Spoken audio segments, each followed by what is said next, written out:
পূর্বাচল নতুন শহর প্রকল্পে ৩০ কাঠা প্লট বরাদ্দে জালিয়াতির অভিযোগে ক্ষমতাচ্যুত প্রধানমন্ত্রী শেখ হাসিনা বোন শেখ রেহানা সহ দুজনের বিরুদ্ধে দুদকের করা ৩ মামলায় সাক্ষ্য দিয়েছেন আরও ৩ জন।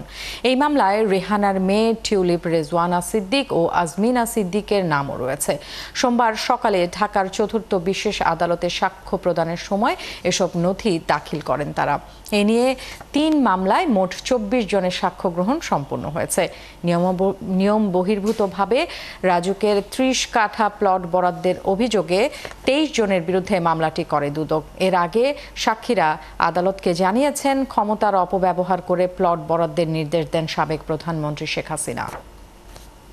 সোনালী ব্যাংক গণভবন শাখা থেকে জমা প্রদান করা হয় এবং ওই পে অর্ডার যে ডকুমেন্টস ছিল, পে অর্ডার সংক্রান্ত সকল ডকুমেন্টগুলো আজকে আদালতে দাখিল করা হয়েছে। মামলার পক্ষে প্রমাণ হচ্ছে এটা যে তারা যে প্লট প্রাপ্ত হয়েছে, প্লট প্রাপ্তের সাপেক্ষে যে টাকা জমা দিতে হয়, পে অর্ডার জমা দিতে হয়, পে অর্ডারগুলো তারা জমা দিয়েছে।